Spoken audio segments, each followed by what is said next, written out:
관상에서 부부관계를 관찰하는 곳이 바로 처척궁입니다. 처척궁의 위치는 두 눈의 꼬리에 주름이 잡히는 부분을 가리킵니다.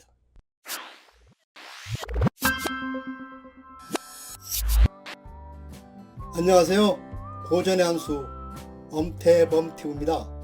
오늘 고전의 한수는 남자에게 매력있는 여자의 관상, 이런 주제를 가지고 말씀을 드려보겠습니다. 미인의 기준은요, 시대에 따라 판단 기준이 틀려집니다. 예전에는 동그랗고 통통한 그런 얼굴이 미인이고 복이 있는 얼굴이었습니다. 그러나 요즘은요, 서구의 영향을 받아서 타원형의 얼굴을 미인형으로 보는 경향이 아주 강합니다. 이것은 관상학적 측면에서 보는 복이 있는 얼굴형과 예쁜 얼굴형이 다르다는 말입니다. 남녀간은요, 이성이 중간에 개입하면서 서로가 서로를 제대로 들여다볼 수가 없습니다. 따라서 남자는 남자가 좀 더 정확하게 볼 수 있으며 여자는 여자가 좀 더 정확하게 볼 수 있습니다. 예를 들어서 남자가 보기에는 그 남자는 그저 근육만 있는 그저 그런 남자인데 여자 눈에는 멋지게 보일 수가 있습니다. 그리고 여자가 보기에는 그 여자는 내숭을 떠는 것 같은데 남자는 그 여성을 귀엽고 사랑스럽게 볼 수가 있습니다. 그럼 남자가 볼 때 매력 있는 여자는 어떻게 생겼는지 관상학적 관점에서 한번 알아보도록 하겠습니다. 첫째, 이마가 밝고 도톰해야 합니다.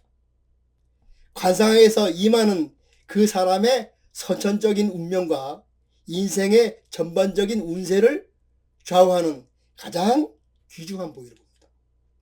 이마는 얼굴의 하늘입니다.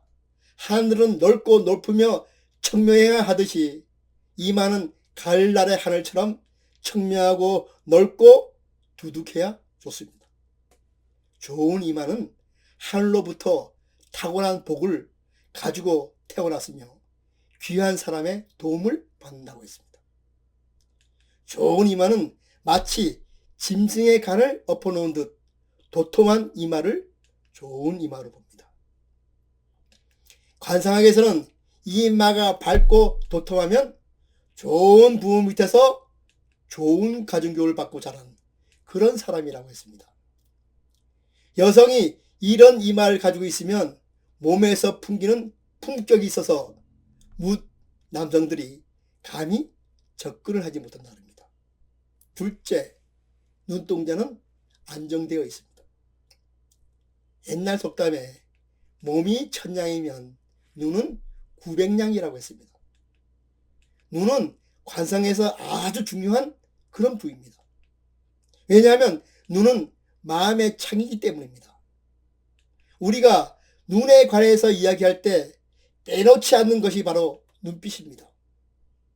하늘에는 해와 달이 있듯이 우리 인간에는요, 두 눈이 있습니다. 이 눈은 해와 달과 같이 빛이 나야 합니다. 또한 눈은 몸의 태양이며 영혼의 창문이라고 했습니다.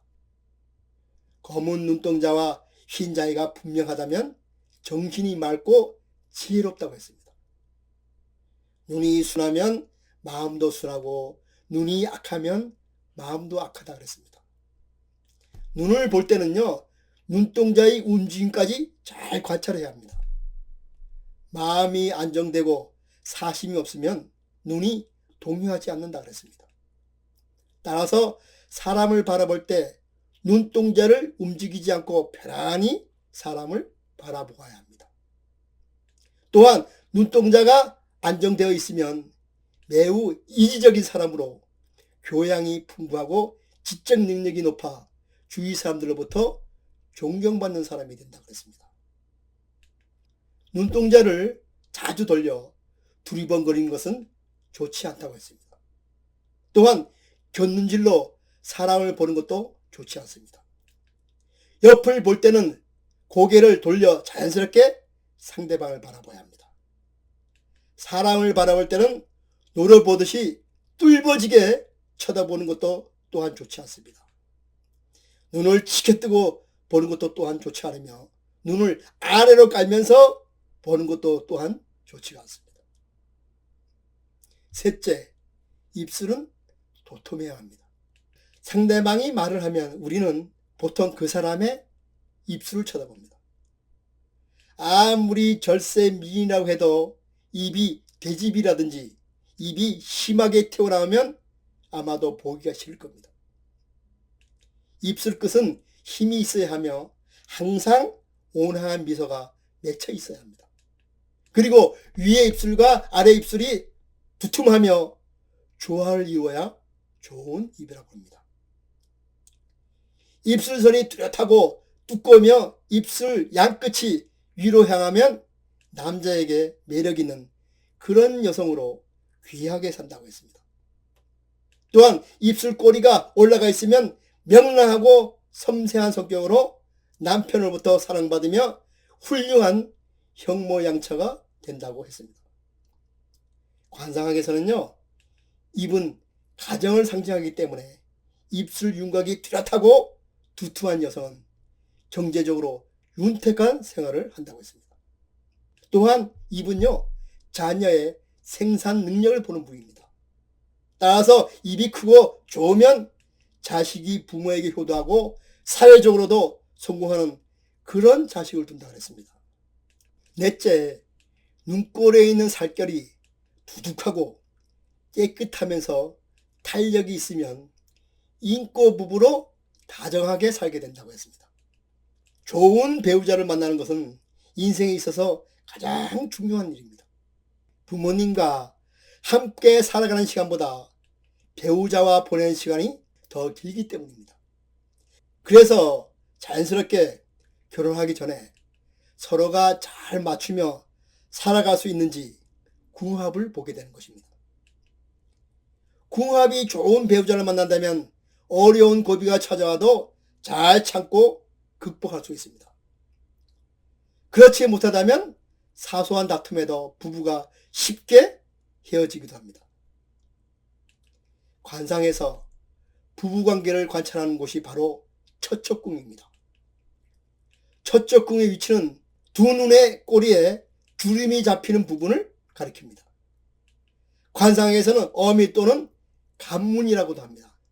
이 부분은 부부간의 행복과 불행에 대한 상황과 남녀 간의 애정에 대한 기륭을 판단하는 곳입니다. 이곳에 살결이 두둑하고 맑고 깨끗하면서 탄력이 있어야 합니다. 또한 오렌지색이 나면서 윤택하다면 훌륭한 남편을 만나서 부자로 행복하게 살게 된다고 했습니다. 다섯째, 걸음걸이는 조용하고 바르게 걷습니다. 발걸음은 한 발 한 발 신중히 땅에 놓으며 조용히 걸어야 합니다.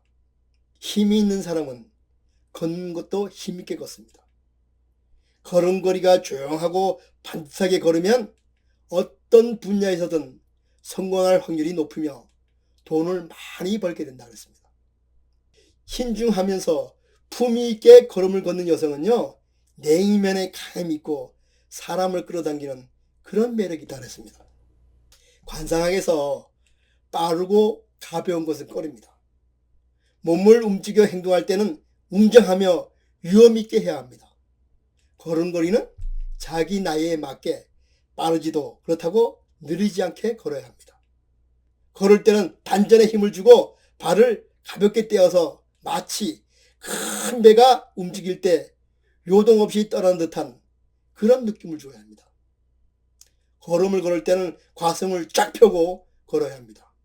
그러면 인생도 펴지고 인간관계도 풀리게 되어서 결국 성공한 삶을 살게 된다고 했습니다.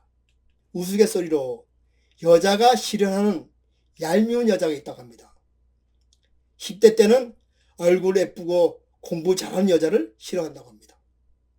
20대 때는 자기보다 미운 여자가 성형수술에 성공해서 예뻐졌을 때 싫어한다고 합니다. 30대 때는 결혼하기 전에 놀 거 다 놀고 시집 잘 갔을 때 미워한다고 합니다. 40대는 자기는 학교 다닐 때 공부를 지지는 못했는데 자식이 좋은 대학에 갔을 때 미워한답니다. 50대는 아무리 먹어도 살이 안 찌는 그런 여자를 싫어한다고 합니다. 60대는 건강하고 돈 많은 여자를 싫어하며 70대는 자식이 효도하고 남편이 호강을 시켜주는 그런 여자를 싫어한답니다. 이 말은 우스갯소리지만 어쩌면 여성 간에는 서로 너무 그 본성을 잘 알기 때문에 오히려 싫어하는 것일지도 모를 일입니다. 매력이라는 것은 사람의 마음을 서로 잡아 이끄는 것입니다. 매력 있는 여성이란요, 상대방을 끌어당기는 묘한 힘이 있습니다. 그 힘은 다름 아닌 상대방을 배려하는 것에서부터 시작합니다. 입꼬리를 올려서 상쾌하게 말을 하고 상대방을 부드럽게 바라보아야 합니다. 그리고 걸을 때는 요동 없이 부드럽게 걸어야 합니다. 이런 모든 것이 종합되어서야 그때 비로소 매력이라는 이름으로 나의 존재가 상대방의 머릿속에 각인되어서 나를 상대방이 기억하게 되는 것입니다. 그럼 오늘 고전의 한 수는요, 여기서 마치고 다음 시간에 다시 찾아뵙도록 하겠습니다.